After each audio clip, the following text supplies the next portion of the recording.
Hoje vamos falar sobre um tema que vem transformando a área da saúde: o avanço da tecnologia e da inteligência artificial em medicina. Ferramentas digitais, análise de dados e sistemas inteligentes já começam a ajudar médicos a interpretar exames, prever doenças e até apoiar decisões clínicas. Ao mesmo tempo, surgem novas reflexões sobre os limites da tecnologia e sobre o papel do olhar humano nos cuidados com os pacientes.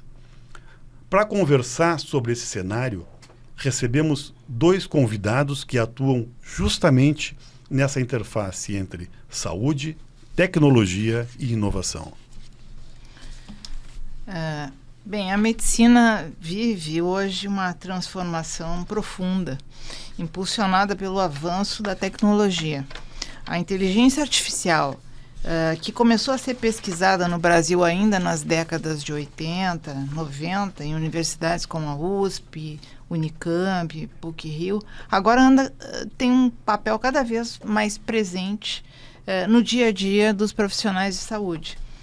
Com a digitalização dos exames, prontuários, avanço do machine learning, sistemas inteligentes já são capazes de analisar grandes volumes de dados, auxiliar na interpretação de exames de imagem, apoiar diagnósticos e até colaborar na organização da gestão hospitalar.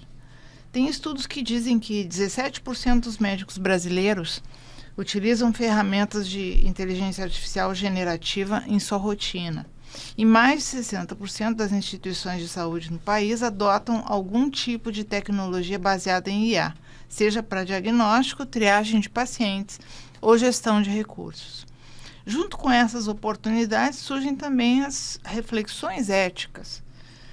Em 2026, agora em fevereiro, o Conselho Federal de Medicina tem se reunido e elaborou uma resolução que estabelece normas para o uso da inteligência artificial na área da medicina.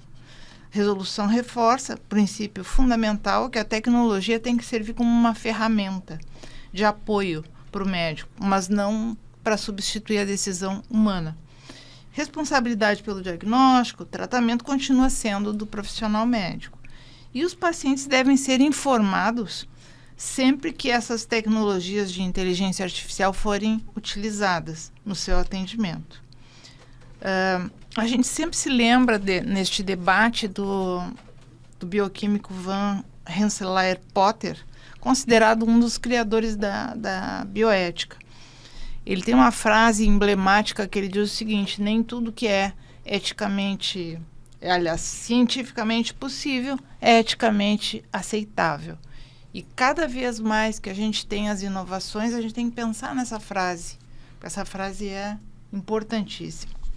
E a bioética vai surgir justamente como essa ponte, né, entre a ciência, tecnologia e os valores humanos. Porque apesar dos avanços impressionantes da inteligência artificial, a medicina continua sendo uma prática profundamente humana. O desenvolvimento da inteligência artificial, né, aplicada à medicina no Brasil, ela acompanha o avanço das tecnologias digitais das últimas décadas. Nos anos 80 e 1990, surgem as primeiras pesquisas de universidades brasileiras voltadas ao estudo de sistemas e especialistas em linguagens computacionais aplicadas à saúde. Nos anos de 2000 a 2010, com a digitalização dos exames, dos prontuários, começam então a ser desenvolvidas plataformas adaptativas e algoritmos baseados em dados, ampliando então o uso da tecnologia no diagnóstico e na gestão de informações da saúde. De 2020 até o momento, a inteligência artificial vem crescendo rapidamente, especialmente em áreas como radiologia, oncologia, gestão hospitalar. Então, tecnologias de machine learning, elas passam a auxiliar a análise dos exames diagnósticos e, mais recentemente, então, surge o uso de inteligência artificial generativa, ampliando as possibilidades de apoio na prática médica. No cenário atual, a gente vê que o uso da inteligência artificial ela já começa a fazer parte da rotina diária na medicina no Brasil. Estudos recentes indicam que cerca de 17% dos médicos brasileiros já utilizam ferramentas de inteligência artificial generativa na sua atividade profissional.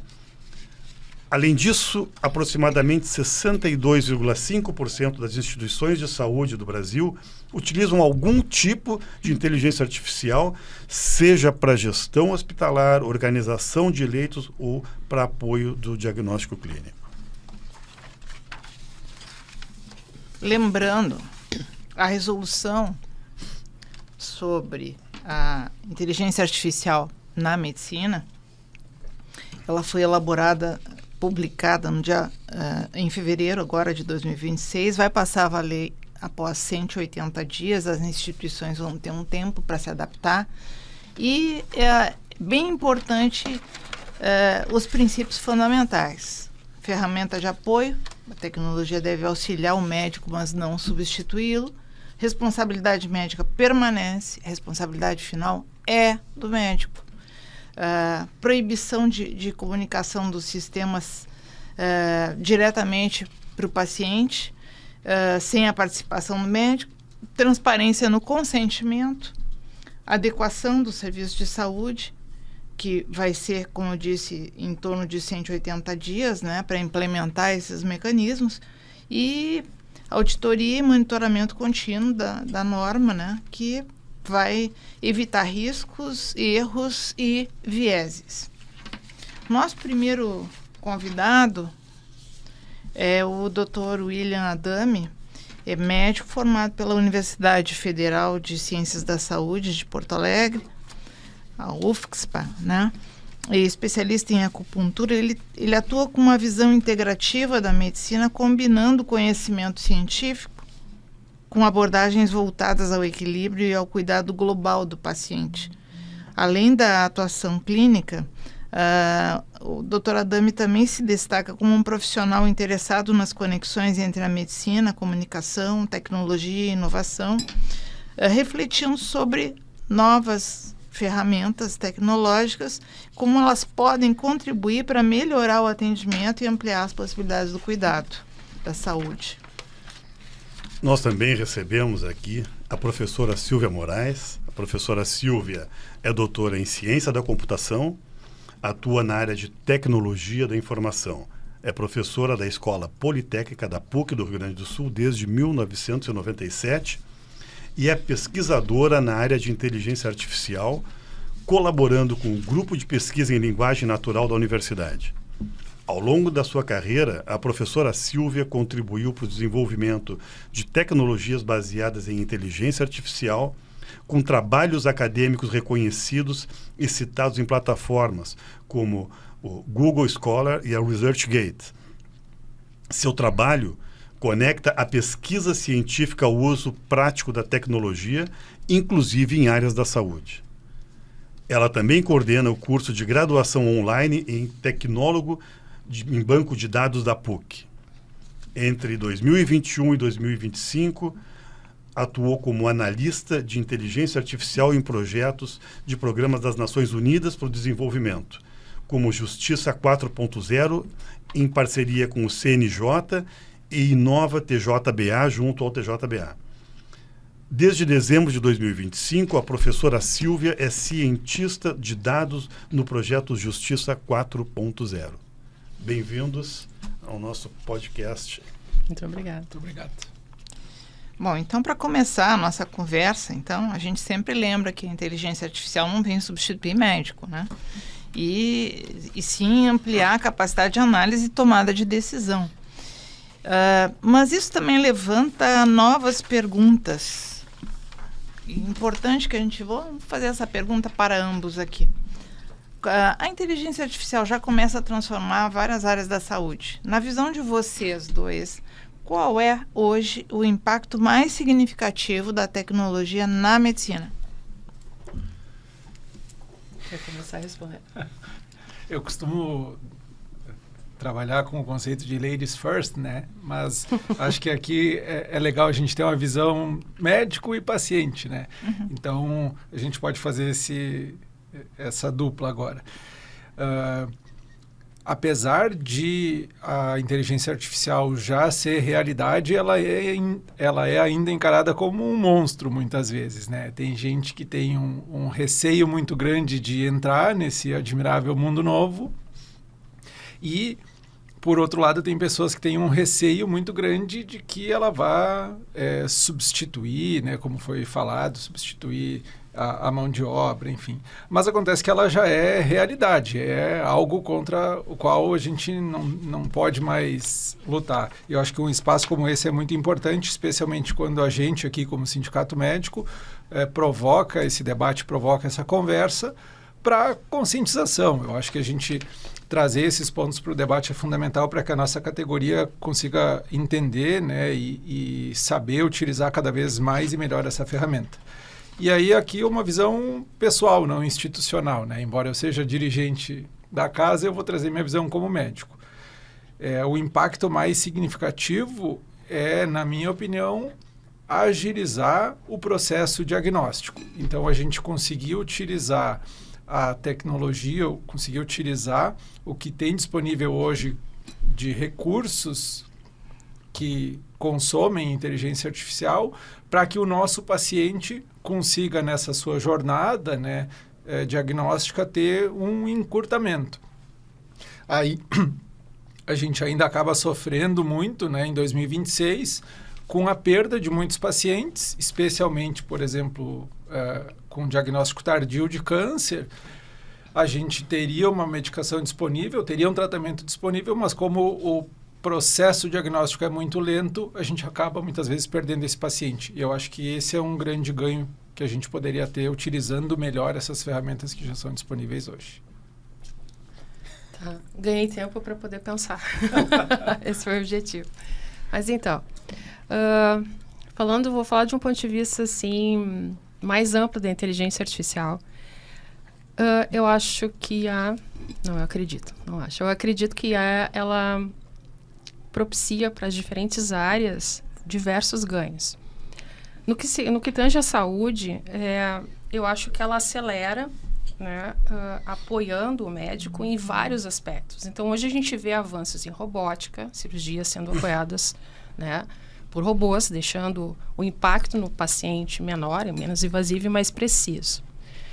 Com relação a diagnósticos, a IA começa fazendo diagnósticos, eu acho que esse avanço é bem considerável, mas em especial o que eu tenho visto, assim, de manchetes, vocês devem saber melhor que eu acompanho mais a parte de medicina, eu acompanho várias coisas, né?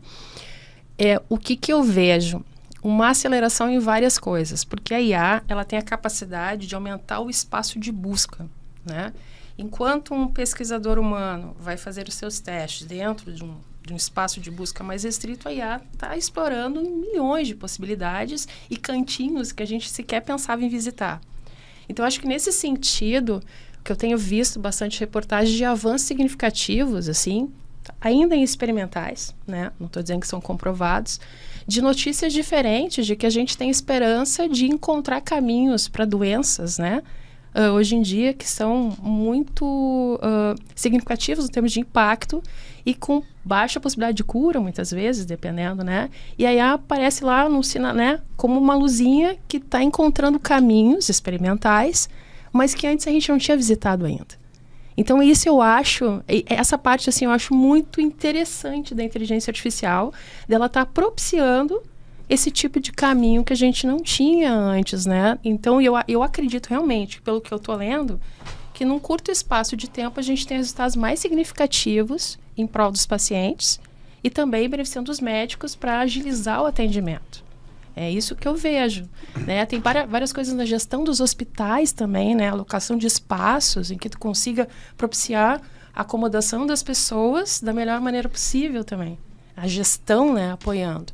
Então, nesse aspecto, eu tenho observado mais essa coisa assim de avançar fronteiras, sabe? Buscando soluções novas. Doutora Dani, o acesso à informação mudou a relação médico-paciente. Na sua visão, isso pode tornar o paciente mais participativo e consciente no próprio tratamento?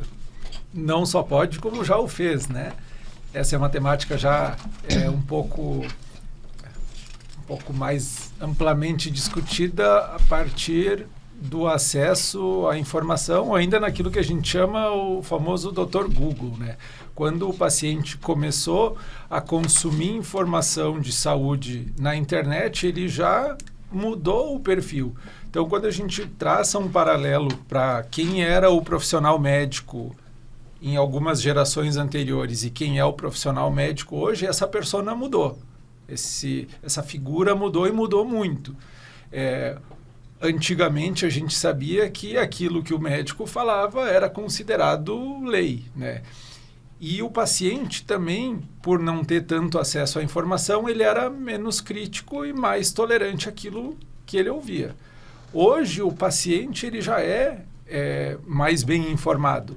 Então, isso já é uma realidade. O médico precisa entender que ele está lidando com um paciente.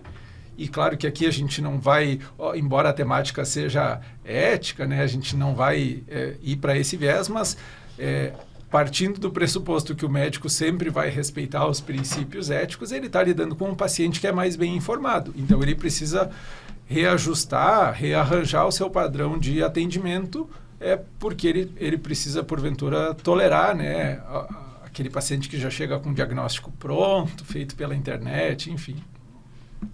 As mudanças na relação médico-paciente, né? Não temos mais a relação paternalista. Isso. É uma relação diferente. Professora Silvia, no caso da medicina, como o processamento da linguagem natural pode ajudar na análise de prontuários, pesquisas científicas ou na organização das informações clínicas, da sua opinião? Bom, com o avanço que a gente tem hoje dos modelos de linguagem, a gente consegue fazer a interpretação semântica, né?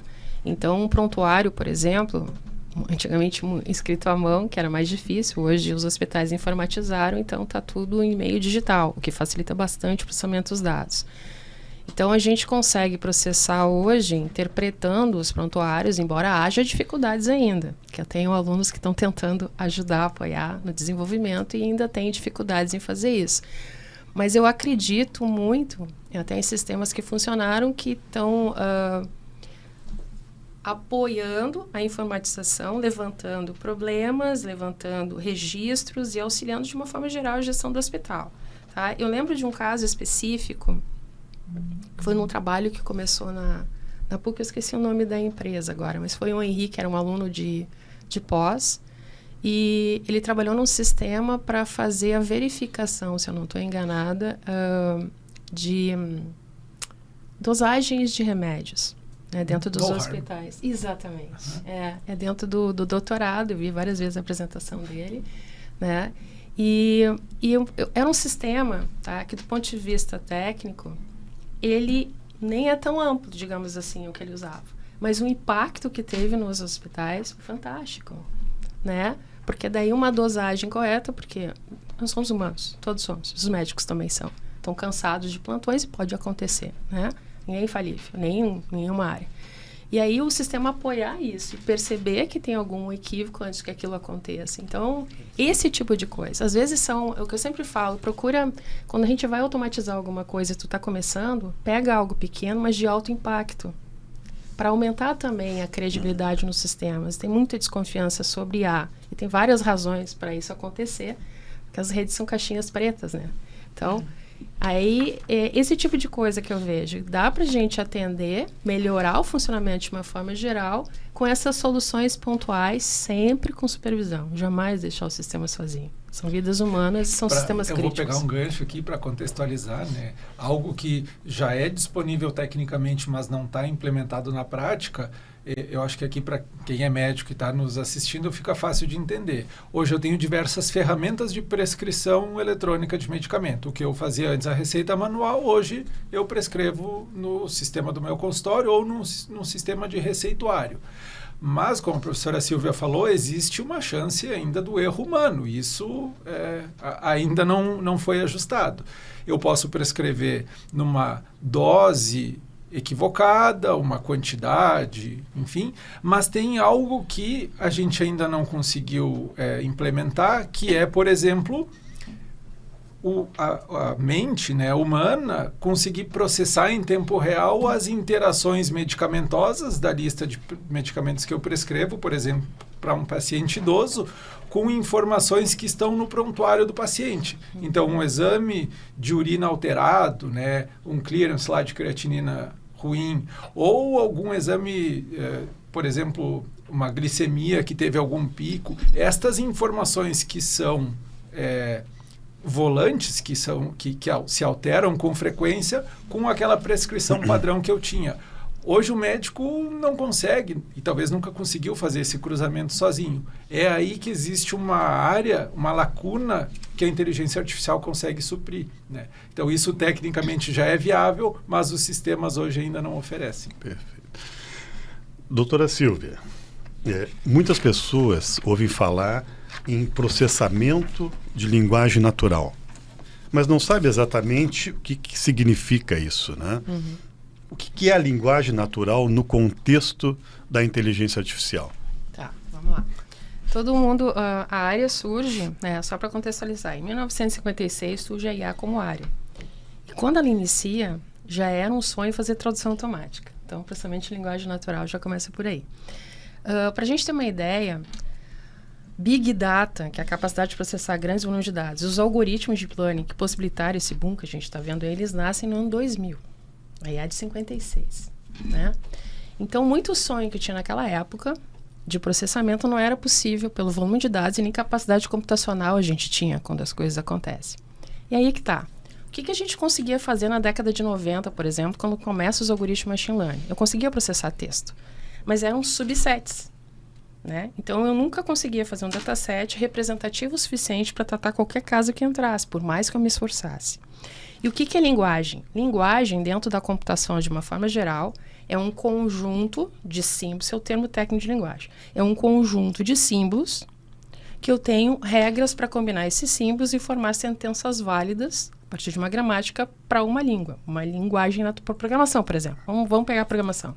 Eu tenho um conjunto de palavras reservadas, eu tenho regras gramaticais que combinam essas palavras e formam sentenças que são válidas, que nem a língua portuguesa. Por que é linguagem? Porque é um subset. A língua é viva, não é propriamente língua natural. Aí seria a língua inteira. Aí os modelos de linguagem nem precisavam ser atualizados, né? Porque se eu tivesse construído um, já tinha pego tudo. Eu continuo atualizando porque a língua continua crescendo. Então, o que é processamento de linguagem natural? Eu estou processando uma linguagem que, nesse momento, é natural, porque é idioma. Português, inglês, francês. Então, agora eu estou processando textos, áudios, né, em linguagem natural, né, em português, em inglês, o que seja, e é linguagem porque é um subset. Por mais que a gente faça, sempre falta alguma coisa. Então, a gente vai lá e faz a atualização com mais textos. Certo. Vou fazer uma pergunta para a doutora Adame. Existe um risco de ansiedade ou de autodiagnósticos equivocados utilizando a inteligência artificial? Como é que o médico pode ajudar o paciente a filtrar melhor as informações, na sua opinião? Claro. O risco de ansiedade, na verdade, ele não é um risco, ele é uma realidade, né? A gente tem um crescente aí no diagnóstico de ansiedade na população de forma generalizada. Inclusive, em crianças, a gente tem esse aumento, né? E muito por conta do uso excessivo das telas, né? Então, o paciente chegar com ansiedade com relação ao seu diagnóstico já me parece que é hábito. É algo que a gente precisa saber lidar de forma muito tranquila, né? E quando ele vai buscar um sintoma que ele sente na internet, a internet devolve com infinitas possibilidades ou um número muito grande de possibilidades diagnósticas. Aí cabe ao médico conseguir conversar adequadamente com o paciente, por isso a doutora Tatiana falou, né? A relação médico-paciente está mudando. Sim, de fato, ela está mudando, mas esse acolhimento, esse tempo dedicado de qualidade que a gente precisa ofertar para o paciente, isso nunca deveria ter mudado, né? Então, a gente precisa acolher a ansiedade do paciente, mas trazer essa dúvida para a realidade. Ou seja, é como a gente costuma responder, né? É como a gente querer tomar um analgésico qualquer. Se eu for ler a bula que a indústria coloca lá na caixinha do medicamento, um simples analgésico tem uma infinidade de efeitos colaterais, né? Então, a gente também, quando tem um sintoma só, ou um sinal, como a gente fala, a gente não pode encarar isso de forma separada. E aí o médico é como esse grande intérprete. Ele vai decifrar aquilo que o paciente está sentindo, verbalizando, manifestando, mas ele precisa também conseguir, de novo, com tempo, né, e qualidade, tranquilizar o paciente, e o paciente, pela outra via, precisa sentir confiança no médico, né? E às vezes essa quebra acontece quando o paciente chega com muita informação e ansioso, e o médico não dedica tempo ou não consegue tranquilizar o paciente para que exista esse vínculo, né, e eles possam juntos abordar aquela situação específica. Será que eu posso Sim, por favor. complementar? Do meu ponto de vista, tá? Assim, o que eu vejo? As pessoas tratam os sistemas de IA como oráculos, tá? É assim que eu vejo. Isso em todas as áreas, né? Então, essa coisa, a gente está sendo questionado na educação. O aluno chega com a informação, né? Eu vou apresentar a aula para ele, ele chega com a informação já e discutindo conceitos comigo. E nem sempre estão certos, né? Então, qual é o grande problema? As ferramentas de IA que a gente tem disponível, né, ChatGPT, DeepSeek, Gemini, né, que estão disponíveis aí para consulta, e qualquer um consegue consultar, no que elas estão baseadas, tá? Se eu fizer uma pergunta para elas bem objetiva, sem muito contexto, existe uma grande chance de ela responder certo, desde que estatisticamente aquilo ocorreu muito na base de dados. Né? Então, se é uma pergunta básica, mesmo sendo de medicina, talvez sobre o que é uma gripe, um resfriado, muito provavelmente ele vai acertar, porque é uma coisa muito recorrente. Né? O grande problema que a gente tem é quando o que ele pergunta não é tão recorrente. Porque essas ferramentas elas não foram criadas por natureza para recuperar a informação como o Google foi de origem. O Google é um buscador, é uma recuperação de informações. Essas outras ferramentas, elas são geradoras, a natureza é de gerar. Então, se aquela pergunta que veio, ela não tem uma relevância estatística, ele inventa. Por isso que a gente chama de alucinação. Claro. Na verdade, a alucinação, para mim, não é um erro, porque ele é para gerar. É um erro para aquilo que a gente está tentando usar. Ele não está trazendo o correto, porque ele inventa, porque daí ele não encontrou e ele preenche, porque o objetivo é sempre te responder. E aí, o que eu vejo perigo nisso? A pessoa vem confiando no sistema. Sim. Plenamente. Tanto que questiona a gente, né? Como é que está diferente? O que tu está falando está diferente daquilo ali. Mas aí é que está. A ferramenta é uma referência. Ela não pode ser maior que o profissional que está te atendendo. Em nenhuma área. A gente estudou de forma focada naquele assunto. Ela é genérica. Ela vai te dar informações amplas e pode te ajudar muito. Ela é muito útil, mas se usada como ferramenta de forma criteriosa, sem discutir o profissional. Daí tu vem com aquele... Claro que a gente fica curioso quando recebe o exame, o que eu tenho, né? Tá fora das faixas ali. Quem não, bota lá e dá uma olhada. Mas nunca deixa de levar em consideração o teu médico, né? Chega lá e pergunta. Vai e pergunta, não discutindo, ou, né? Sempre levando em consideração a opinião. Tem que ser ferramenta, gente. É ferramenta. Ferramenta, é o que é, e é o que a resolução do CFM preconiza. É isso aí. Até porque nós estávamos falando em falhas, né? Falhas do médico, eventualmente, né? Está cansado de um plantão e se atrapalhar em alguma dose, alguma coisa, isso eventualmente pode acontecer, né? O médico é um ser humano. Mas também os sistemas têm as suas falhas. Sim. Então, eu acho que bem adequado a gente comentar isso agora, né? A inteligência artificial na medicina não é isenta de falhas. O ChatGPT Health, né, ele subestima 52% das emergências médicas. E nos casos de risco de suicídio, os resultados não são bons, não avalia bem. Então, a gente tem que ter bastante cuidado, né, para avaliar, e nada substitui um profissional médico, né? Se me permite um exemplo, Sim. tá? Eu não fiz esse teste recentemente, tá? Mas eu fiz esse teste no final do ano passado ou no início do ano. Não repeti agora porque eles atualizam, daqui a pouco o resultado é diferente.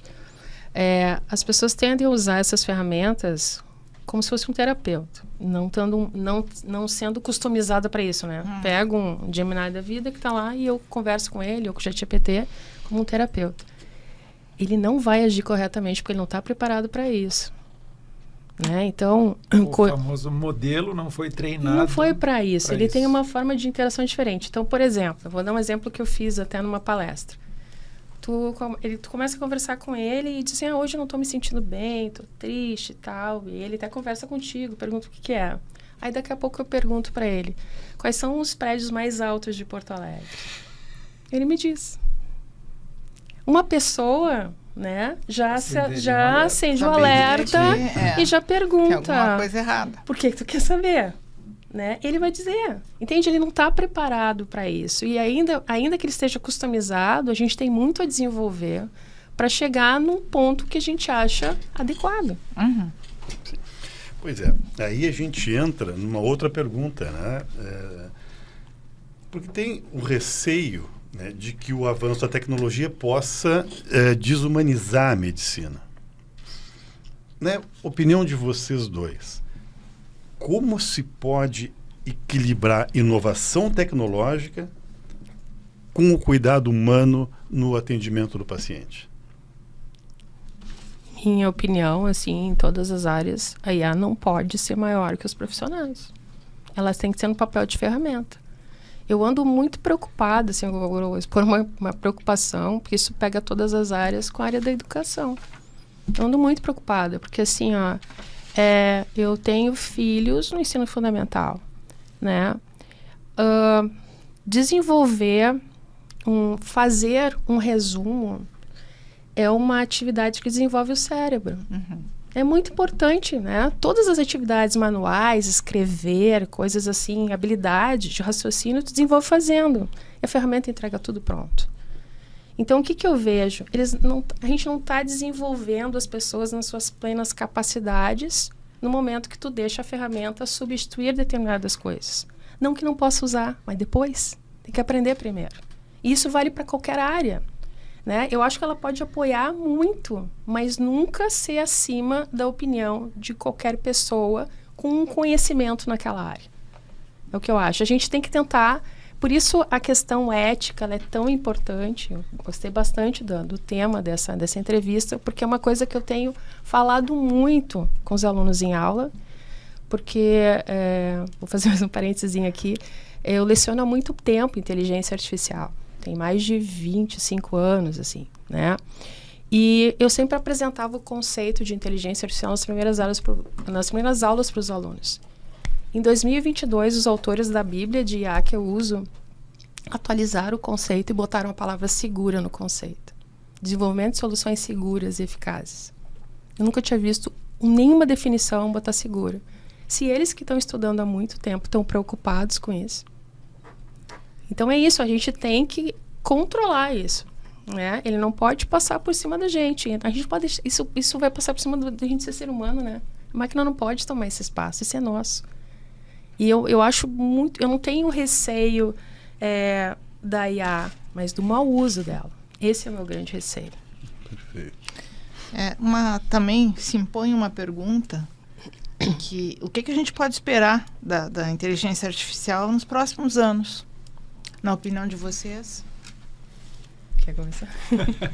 A gente tem tido uma discussão recente, né, com as famosas... Por exemplo, as famosas cabines chinesas, né? Na China já existem muitas cabines.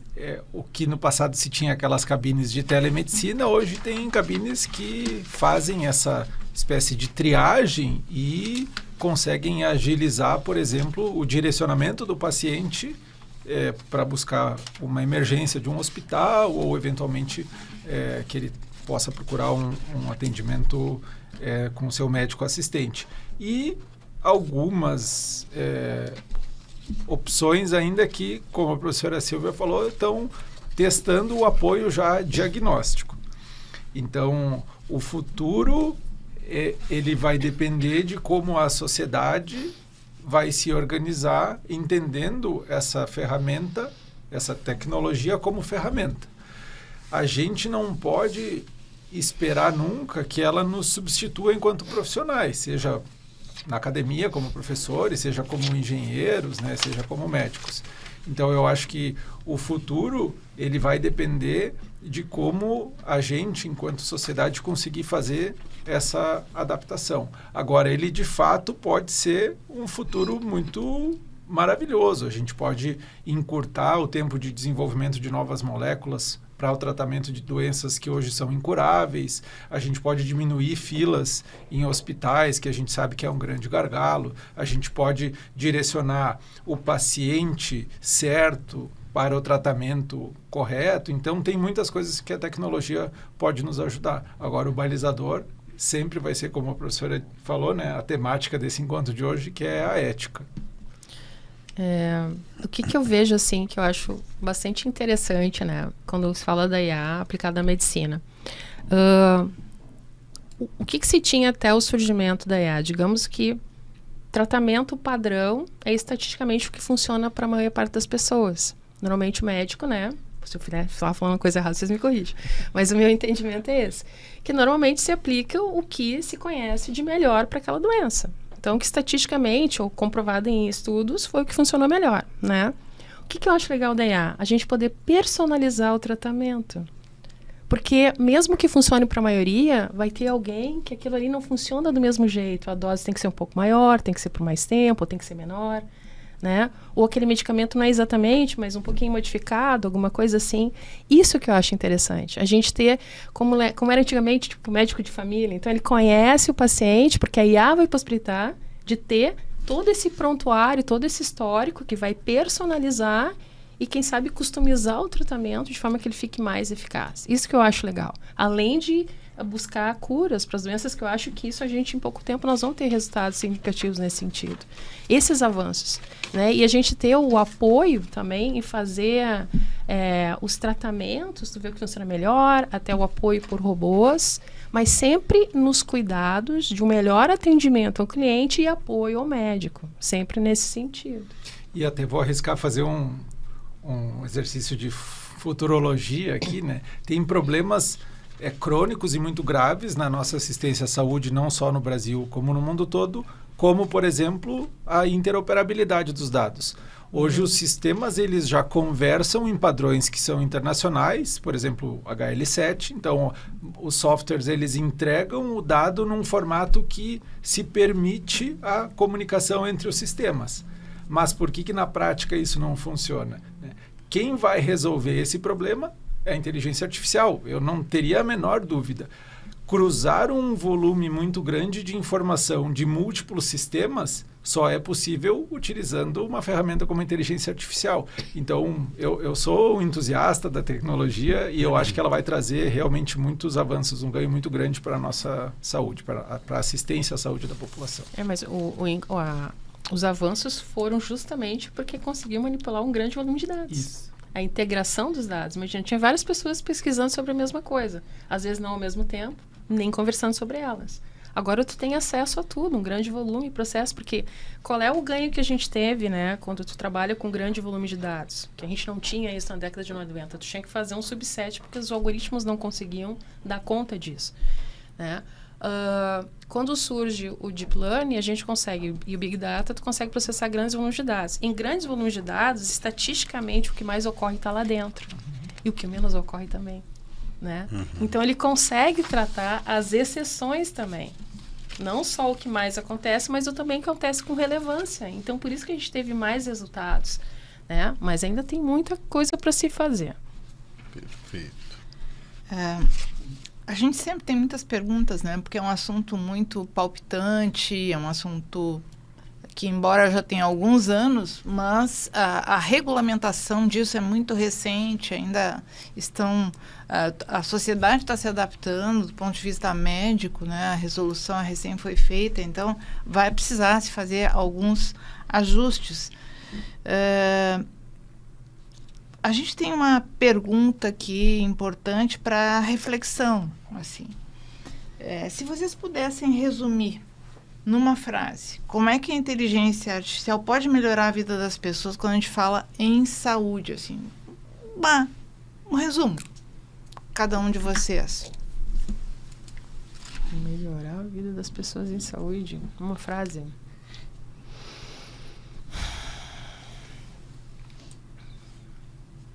Estou pensando aqui. Numa frase. Eu me arrisco. Antecipando o processo diagnóstico e tornando o cuidado mais preciso e mais acessível para cada paciente. Antecipar seria legal mesmo, né? Seria bom. Tu poder já prever o que vai acontecer. Isso é uma coisa interessante. Eu gosto muito da questão do cuidado, né? Eu vejo várias situações, assim, que se a gente tivesse um olhar mais constante, eu penso muito nos idosos, né? Na questão dos idosos, assim, tu tem um olhar, uma IA que está sempre vigilante, olhando para ele o tempo inteiro e tentando prever coisas ou auxiliar quando acontece. Né? E sempre de um tratamento assim bem personalizado, que é isso que eu acho que é um dos grandes ganhos, a gente poder tratar a pessoa na medida que ela realmente precisa, assim, sabe, para ser mais eficaz. Perfeito. E não foi uma frase. Não, mas perfeito, excelente. Bom, eu agradeço imensamente a participação da doutora Silvia Moraes, Dr. William Adami aqui conosco no nosso podcast Ética na Mesa. E deixo o encerramento aos cuidados da doutora Tatiana. Obrigada, doutor Marcos. Eu queria deixar uma reflexão para nós, assim, porque nós vivemos agora em pleno século XXI. Então, nós temos alguns males do século, né? Tivemos no século XX algumas questões, em todos os séculos tivemos. Mas agora nós temos algumas questões importantes, né? Então, eu me lembro de 2 filósofos atuais. Um, que já é falecido, o Zygmunt Bauman, que fala muito a respeito do nosso... ele tinha uma questão do mundo líquido, entre aspas, né? Então, tem uma frase que ele diz assim: esquecemos o amor, a amizade, os sentimentos, o trabalho bem feito. Que se consome são apenas sedativos morais, que tranquilizam seus escrúpulos éticos. Para a gente pensar. E a última frase, tem um filósofo que ainda está vivo, que é natural da Coreia do Sul, que ele é na área tecnológica e, de repente, se virou para essa área mais filosófica, e ele se chama Byung-Chul Han, escreveu sobre sociedade do cansaço e outros temas palpitantes do século XXI. Então, ele diz o seguinte, que a sociedade disciplinar, que é a sociedade do século XX, estava dominada por o não, né? E a negatividade gerava loucos e delinquentes. A sociedade do desempenho, que é essa do século XXI, gera pessoas depressivas e fracassadas. Então, por isso nós temos um índice muito grande, por essa cobrança de sucesso, de não se sentir mal, né? Com o excesso de informação e, enfim, as tecnologias, o mundo anda muito rápido. Era isso que eu gostaria de deixar como reflexão para todos nós, né? Porque precisamos, a ética também tem a questão filosófica. Muito obrigada pela presença de vocês aqui, doutora Silvia, doutor William Adami, o meu amigo, colega Marcos, que me acompanha aqui no programa. E todos os nossos espectadores. Isso, e os nossos espectadores.